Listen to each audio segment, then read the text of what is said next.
Right, so the young Joe Joyce murder appeal has been rejected. I give a bit of an update on this here a couple of weeks back when I was speaking to William Joyce. I attended the protest in Belfast at the time. I had the pleasure of meeting a lot of the different traveller families that were treated me with respect. And when hearing the ins and outs of the what actually happened, I struggle to understand where murder comes into this. And hearing that there's possible biasness towards this guilty conviction of murder, when it came to the jury, when it comes to the certain evidence that was put out into the court for the jury to see. I think he was branded the king of the travellers. You know, young Joe is a bare knuckle boxer, so you're going to have certain titles like this. But does that make him a murderer? No, definitely 100% not. So I'm going to tell you why. I'm going to give you my opinion on why I think it is 100% corruption what you're dealing with here. And corruption in the sense of nobody's getting paid off, but it's a complete biasness corruption. A biasness corruption is the best way to put this here in Northern Ireland, the north of Ireland. Um, and anybody, and I have to say this, there's one form of racism that's allowed to this day in Ireland and England and across the world. It's racism against the travelling community. You're allowed to say whatever, and the only repercussions you'll get is off them. But law, you'll not get any repercussions off the law because you can be racist towards these people. These people have never done me any wrong in my life. So I've always, when I've seen the young Joe Joyce situation, I said to myself, look, regardless if he's a traveller, regardless if he's a Protestant, regardless if he's a Catholic, a Hindu, a Muslim, he's one of my own, so I'm going to have to sort of try to help him as much as I can without doing any damage, because talking about these cases, you can actually do damage. But now they've made their decision, they've rejected his appeal, and the murder stands still charged. Now, I have to, the murder charge still stands, sorry. Now, I have to say this. I understand that somebody in the pipeline, somebody told me there that he only got 10 years for murder. That's totally 100% irrelevant because on his record, he will be deemed a murderer. You were charged, you were arrested, charged, and sentenced to murder, and you done time for murder. The time frame that you spend in prison is actually irrelevant. If young Joe went to travel the world, if he tries to do anything in his life once he gets out, that's going to inhibit him from doing those things. But that to one side, that's maybe for a different video. This is what you need to know, right? This is what you need to know. So when I was speaking to the Joyces, they told me a few things, and I think it's okay for me to say this. I've spoken to them. They said I can. I can say this information. And I've spoke about this in past live streams. So apparently, one of the fellas that have came to hurt young Joe, right, that night, well, they got done for attempted murder. So the courts have recognised the people that have came to Joe, the ones that he retaliated against, they're up on attempted murder, right? The ones that survived, and they put one of those people into a prison where there was 4 Joyces, and I find that very strange. And I says, well, why would they do that? Are they hoping for a retaliation? Who knows? Then it could, maybe if there was a retaliation, they could say in court, well, look, this is gang violence or whatnot. It sort of solidifies to the public that these people are just animals. Look, there's retaliation. Then I heard that they put this fella who got done for attempted murder on Joe into the same wing as young Joe. So the attackers, the original attackers, the ones that survived, one of them went into the same wing as young Joe, and he was around young Joe, and young Joe was up for murder or in for murder on that fella's friend because he was one of the attackers, or that family member, whatever, because he was one of the attackers. So what they were actively trying to do, they were, in my opinion, they were trying to set young Joe up I don't know how prison works, if you'll go into prison with the people that you're accused of hurting, if they get convicted of something. I don't know how that works, but to me there seems to be uh,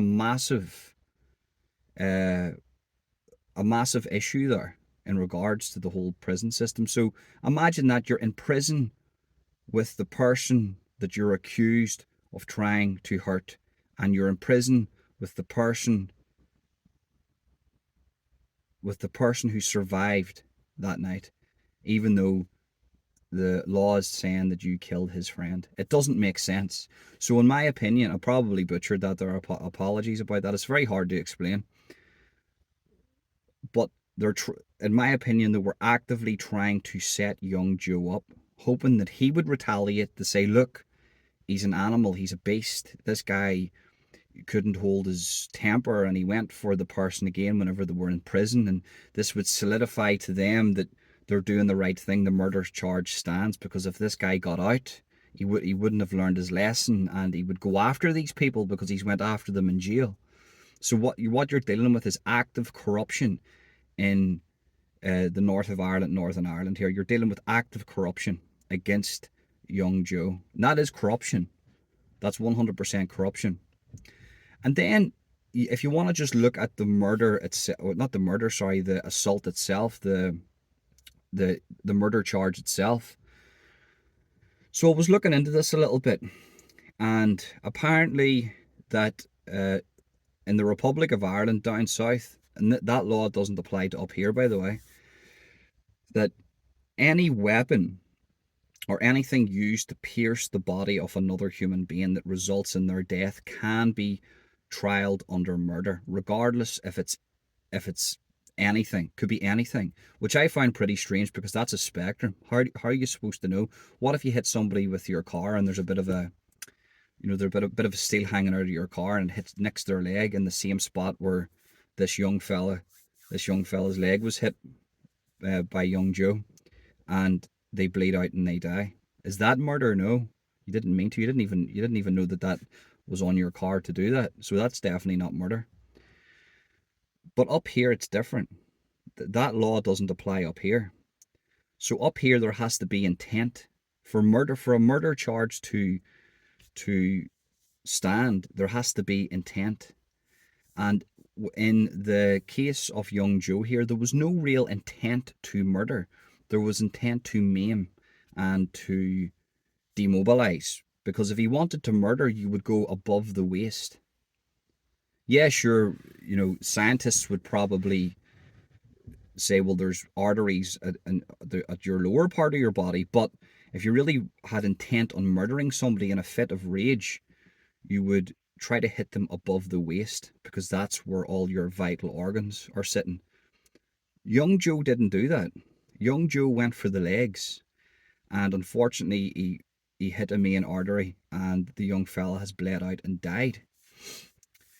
And when it comes to the young fella, this has got nothing to do with him. The situation shouldn't have happened. That family are grieving because they've lost somebody. So this has got nothing really to do with him. If this was the other way about, I would be saying the exact same thing. And this is what I'm trying to say, being totally 100% unbiased. So I don't understand how a court looked at that and said, well, that's a murder charge. No, that's manslaughter, because he meant to hurt him, but he didn't mean to kill him. That's comes under the definition of manslaughter, not murder. Especially if you look at the wound, it was only like 2 mil deep or something like that. It was just very, very unlucky that he got hit in that area. And once again, there was no intent to kill. There was only intent to maim and to demobilize, maybe to hurt. Yes, I get that, but not to murder and kill somebody. So under all spectrums of the Northern Irish law, young Joe shouldn't have been trialed for murder in the first place. The fact that he's appealed it, and we were all confident that he was going to win that appeal, is an indication to me of corruption, right? And I have to state that, of pure corruption. Now, In regards to the trial itself, I would like to know who was the jury. Now, you're going to say, well, it doesn't matter if they're Catholic or Protestant. Well, it doesn't. You're right, because anybody could be biased against the traveling community. But how was that presented to the jury? How was that presented to the jury for them to make that decision? Was there certain things that young Joe couldn't present for his case? If that's true, then once again, you're dealing with corruption.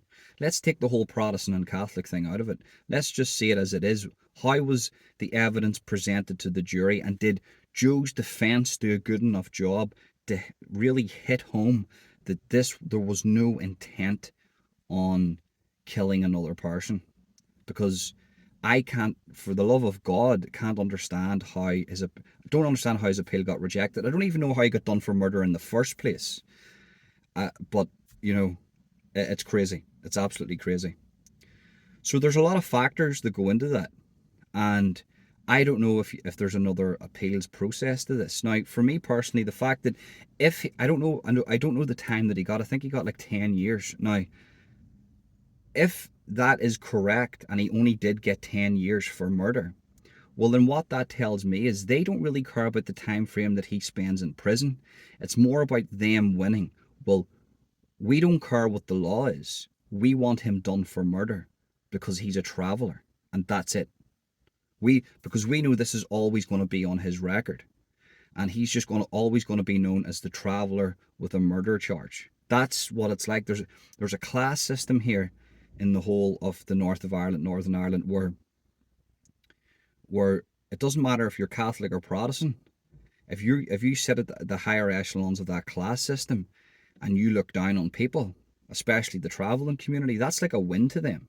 And that's an untold story of this place, of the north of Ireland. It's disgusting, and it shouldn't be like that.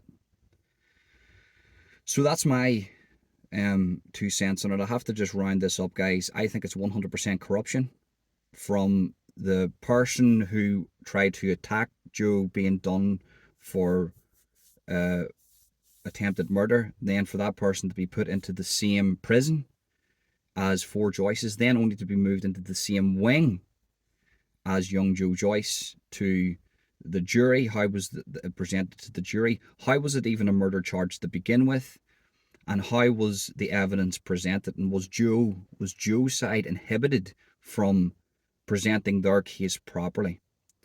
Because I'm sure there was a lot of barriers in their way. And why did it even need to go to an appeal? It doesn't take a rocket scientist to figure out that this isn't a murder case. This is a manslaughter case.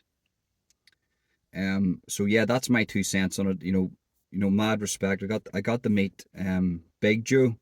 It was a pleasure to meet him. I got to meet William Joyce. I got to meet a lot of the Joyces. I got to meet Paddy Doherty. He's an absolute gentleman also. They all treated me with respect.